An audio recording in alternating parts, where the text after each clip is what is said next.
Pension आंदोलन ये 2016 में जब शुरू हुआ था, फिर जो पेंशन बचाओ मंच, फिर वो बिजली बचाने लगा, इसीलिए बिजली चली गई। उसके बाद निजीकरण बचाने लग गया। निजीकरण बचाते बचाते थक गए तो 2020 तक एमएलसी बनाओ मंच हो गया। 2020 तक एमएलसी बना के थक गए तो फिर 2024 आते आते सरकार बदलो पार्टी बचाओ मंच शुरू हो गया। तमगा पेंशन बचाओ मंच का। आप लोग समझ रहे हैं ना मेरी बात को? हम सब ने एक साथ शुरू किया था 2016, इसे हटाई देते हैं। 2016-17 में हम सब लोगों ने एक साथ शुरू किया था। सिर्फ एक मुद्दा था, पेंशन बहाली आंदोलन, सिंगल एजेंडा था। लेकिन बीच बीच में हिंदी की कहावत है, आए थे हरिभजन को ओटन लगे, सुना है ना आप लोगों ने? तो बीच बीच में कपास रोटी जाने लग गई, बिजली बचाने जाने लग गई। वहां तक तो ठीक था। निजीकरण हटाओ शुरू हो गया, वहां भी ठीक था। धीरे धीरे ये होगा कि चलो ठीक है, फलानी पार्टी को हटाओ, दूसरी ढंकानी पार्टी को बिठाओ। ये सब अगर ये बंद हो जाए तो इसको बंद कर देते हैं, इसको थोड़ी देर के लिए बर्दाश्त कर लेंगे इसको।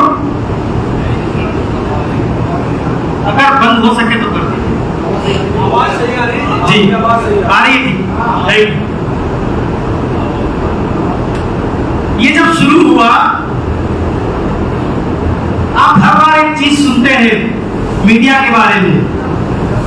हम लोग मीडिया को तो बोलते हैं फलानी मीडिया, उसकी खरीदी हुई मीडिया, और हम जाने अनजाने हम खुद किसी के जो प्रोजेक्शन है, जो परसेप्शन है, उसके बीच में, उसके दायरे में कैद होकर के काम करने लगते हैं। ये उतना ही सच है। मैं इस सदी के जो हमने देखा उसके सबसे बड़े आंदोलन का जिक्र जरूर करूंगा, किसान आंदोलन। उस किसान आंदोलन ने, जिसने 2 साल में 700 से ज्यादा शहादतें दी। मैं सही कह रहा हूं? ये सहारनपुर की सरजमी है, यहां किसान आंदोलन अच्छी तरह से फला और फूला है। 2 साल में 700 लोगों की शहादत देने के बावजूद जो किसान आंदोलन का मेन एजेंडा था, किसान फिर जरूर वापिस हुआ, लेकिन जो मेन एजेंडा था, जानते हैं आप क्या था? MSP, minimum support price. मैं आपसे पूछना चाहता हूं, आपसे जानना चाहता हूं, मिला क्या? हाथ उठा के बताइए, हाथ हिला के बताइए, मिला क्या? आप जानते हैं उसके पीछे उस नाकामी की, उस असफलता की सबसे बड़ी वजह क्या है? क्योंकि वो एक समय के बाद किसानों का आंदोलन नहीं रह गया। ये उसकी सबसे बड़ी असफलता की वजह है। पेंशन आंदोलन भी एक समय के बाद कर्मचारियों का आंदोलन नहीं रह गया। यह आंदोलन आप समझें ना समझें, माने या ना माने, लेकिन सच्चाई तो सच्चाई रहेगी। कर्मचारियों का आंदोलन आज की डेट में, जो पेंशन का आंदोलन था, वो किसी पार्टी का आंदोलन बन गया। हम सब, मैं भी, त्रिपाठी जी भी, शर्मा जी भी, बहन नीरू जी भी, और आप सब भी, हम सब किसी न किसी पार्टी को पसंद करते हैं। ये बात सच है, लेकिन वो हमारी बहुत निजी बात है। वो हमारी बहुत निजी बात है। अब यहां पर बताइए, ये जो कर्मचारी है, क्या ये किसी पंथ के, धर्म के, दल के, ऑर्गेनाइजेशन के प्रतिनिधि है या कर्मचारियों के प्रतिनिधि है? आप बताइए किसके हैं? हम कर्मचारियों के प्रतिनिधि हैं। लेकिन जब हम कर्मचारियों में एक कर्मचारी किसी पार्टी का, दूसरा किसी पार्टी का, तीसरा किसी पार्टी का दिखने लगता है, तो फिर वो दल, वो कर्मचारियों की किसी भी डिमांड को पूरा नहीं करा सकता। ये सच है। क्योंकि अगर करा पाता तो पिछले 12 साल का आंदोलन यहां तक नहीं पहुंचता, कम से कम उस आंदोलन के प्रतिनिधि, कम से कम उस आंदोलन के रहनुमा टेबल टॉप तक जरूर पहुंचते। एक छोटी सी कहानी सुनाऊंगा, बहुत छोटी सी। जंगल का एक बार राजा बदल दिया गया और बंदर को बना दिया। सब खुश थे, किसी को किसी से डर नहीं था, कोई किसी को भी चोट पहुंचा सकता था, बंदर से डर नहीं था। तो जंगल में एक बार आग लग गई, सारे जानवर भागने लगे और राजा साहब से कहने लगे बचाओ बचाओ बचाओ। राजा साहब ने कहा देखो ऐसा मैं बचा नहीं पा रहा हूं, लेकिन मेरी मेहनत में कोई कमी हो तो बताओ, मैं इस डाल से उस डाल पे, उस डाल से उस डाल पे, उस डाल से उस डाल पे कूदने में कोई कमी तो हो बताओ। ऐसा ही हो रहा है। मंडलीय सम्मेलन, फलानी यात्रा, ढंगानी यात्रा, ये वाला यात्रा, ये वाला समागम, वो वाला समागम, ये सब तो हो रहा है, लेकिन एजेंडा पीछे से कुछ और चल रहा है कि अच्छा 2019 में नहीं बदल पाए तो 24 में बदल देंगे। मुझे लगता है कि अक्टूबर की रामलीला मैदान की रैली में बहुत सारे लोग यहाँ से भी गए होंगे ना, मैं सही कह रहा हूँ। और ज्यादातर लोग पेंशन लेने गए थे, अब की बार पेंशन लेके आएंगे, मैं गलत तो नहीं कह रहा हूँ। लोग गए थे पेंशन लेने, जैसे कि कोई आम के पेड़ से आम का फल तोड़ करके लाएंगे। इस बार सहारनपुर से दिल्ली जाएंगे और पेंशन लेके घर आएंगे। बड़े अफसोस के साथ कहना पड़ रहा है कि आप भी उसी परसेप्शन का शिकार हुए और वो आंदोलन किसी न किसी पार्टी को तो बेच दिया। मैं गलत हूं क्या? इतना बड़ा आंदोलन, हजारों नहीं लाखों लोगों का एक जुटान, लाखों लोगों का, और भारत सरकार से वार्ता के टेबल टॉप तक नहीं पहुंचा। आखिर क्यों? आपने इस तरफ ध्यान क्यों नहीं दिया? क्योंकि आप तो पेंशन लेने ही नहीं गए थे। आप पेंशन लेने नहीं गए, आप गए थे किसी पार्टी के समर्थन में पेंशन के नाम पर। पेंशन तो केवल एक मोहरा था, क्योंकि किसी को किसी पार्टी से एक इंटेंशन बड़ा कॉमन था, वर्तमान सत्ताधारी दल का बहिष्कार करना, उसे गद्दी से उतार करके फेंक देना। किसी की मंशा है तो मेरे लिए वो बुरी नहीं है। अगर आप किसी पार्टी के फॉलोअर हैं तो मेरे लिए वो बिल्कुल भी बुरा नहीं है, लेकिन मेरी कमेटी के लिए बुरा है, मेरे कर्मचारियों के लिए मुद्दे के लिए बुरा है, मेरे कर्मचारियों की पुरानी पेंशन बहाली के लिए बुरा है, क्योंकि बहुत अच्छा बदनाम हुआ होता है। जब आप दिखने लगते हो कि आप कर्मचारी नहीं, आप किसी पार्टी के एजेंट बने। उसे मेरा भी त्रिपाठी जी कह रहे थे कि हम सरकार के एजेंट होते हैं। अब मैं बताऊंगा कैसे। 2018 से जब आंदोलन शुरू किया, प्रॉपर दिल्ली में रामलीला मैदान में पूरे देश के लोगों के साथ मिलकर के रैली शुरू की, तो 2018 की रैली में कोई निष्कर्ष नहीं था। 30 अप्रैल 2018 में एनडीटीवी के रवीश के अलावा उस न्यूज को किसी चैनल ने नहीं दिखाया।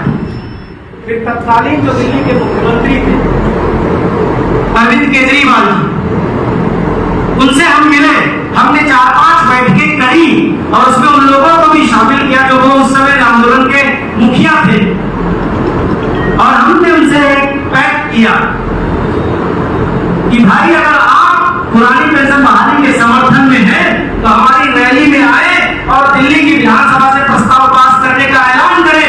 26 नवंबर 2018 को संविधान दिवस पर हमने वो करके दिखाया। दिल्ली के मुख्यमंत्री से स्पेशल सत्र बुला करके दिल्ली की विधानसभा से पहली बार पुरानी पेंशन बहाली का प्रस्ताव पास कराने दिखाया। तब सरकार झुकी, लेकिन दिल्ली का मुख्यमंत्री विपक्ष नहीं था, वो वर्तमान मुख्यमंत्री था दिल्ली का, विपक्ष नहीं था।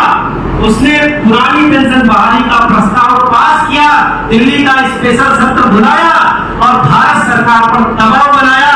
हालांकि दिल्ली यूनियन टेरिटरी है, केंद्र शासित है, उस प्रस्ताव से दिल्ली के लोगों को फायदा नहीं हुआ, लेकिन पूरे देश के लोगों को यह बेनिफिट मिला कि भारत सरकार को उस मुद्दे पर बात करनी पड़ी।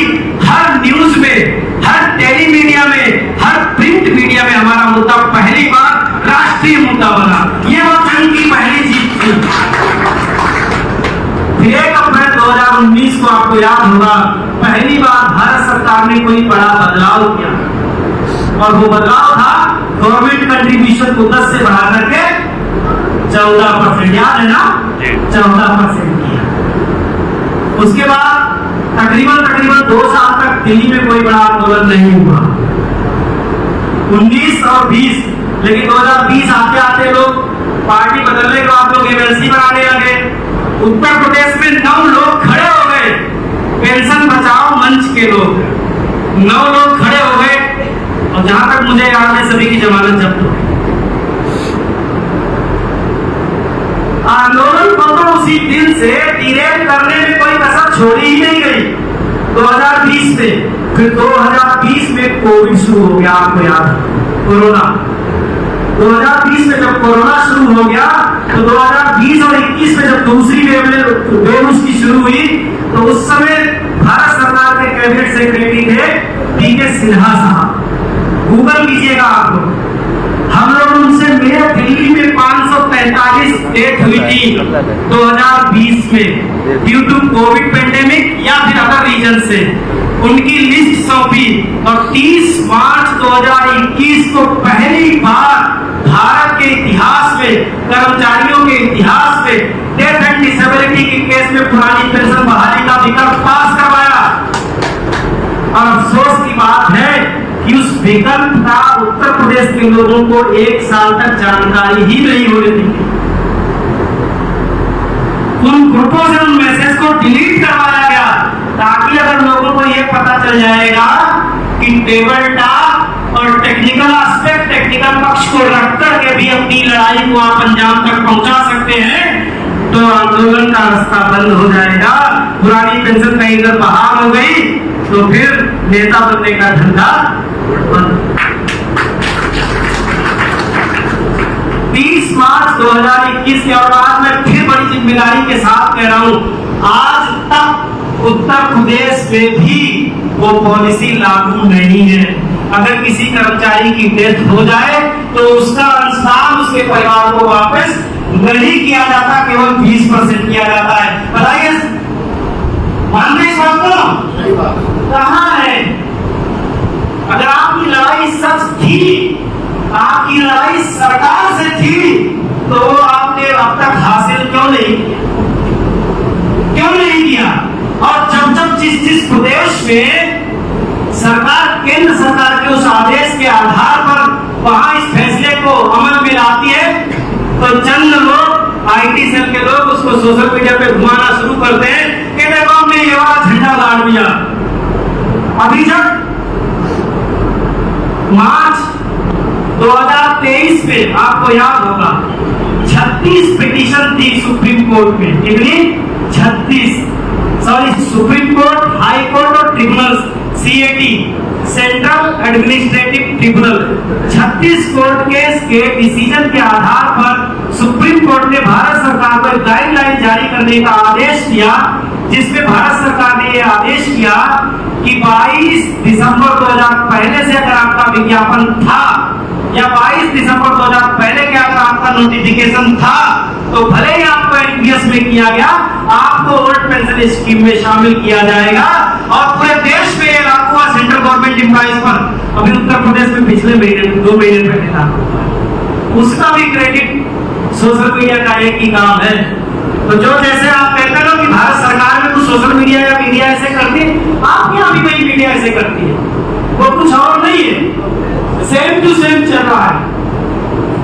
और लोग समझते हैं कि ये फलाने आदमी की देन है, उनको ये नहीं पता ये भारत 1947 का भारत नहीं है, ये 21वीं और 22वीं सदी का भारत है कि जिसकी लाठी उसकी भैंस अगर होती तो 1 अक्टूबर 2023 को आपके हाथ में पुरानी पेंशन होती और आप अपने घर में पहुंच चुके होते, और हम यहाँ पर आपके बीच में नहीं बोल रहे होते।